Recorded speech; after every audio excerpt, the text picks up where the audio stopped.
pre. Kwento sa'yo, pre, tungkol to sa Muslim sa Katoliko. Ah. Sabi ng Muslim, ang mga Katoliko daw maraming Diyos. Ang sabi naman ng Katoliko, hindi, isa lang yung Diyos namin. Oo, tama. Kayo yung marami kayong ala. Sabi ng Katoliko, marami kayong ala eh. Oh, sabi Muslim naman ng Muslim, hindi, isa lang yung ala namin. Ano daw? Sabi ng Muslim, patunayan ko, mas marami kayong Diyos. Sabi naman ng Katoliko, sige nga, banggitin mo nga. Sabi ng Muslim, yung Diyos nyo, di ba? Buko Diyos, pineapple Diyos. Yan ang sabi ng Muslim. Diyos nga. Lime Diyos. Sabi ng Katoliko, tatlo lang nabanggit mo, mas marami sa inyo. Mas marami kayong ala. Sabi ng Katoliko, bawal yung Katoliko eh. Anong marami? Isang lang yung ala namin. Sige, patunayan ko sa iyo, mas maraming ala.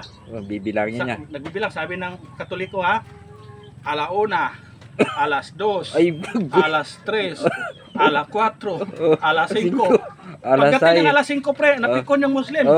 Ang alas 5 lang bilang. Sinapak yung ano kasi hanggang alas 12 pa eh. Katolik. Haba. Sinapak yung Katoliko, napikon yung Muslim. Hanggang alas 5 lang. Kaya mayroon pang alas 6, alas 7. Sinapak na kainin mas maraming ala. Dami nga. Isahan pa lang Muslim. Bugoy, kapre. Oy. Okay mga idol, paano na natin yung mga ano nito, mga joke time mga idol. Okay.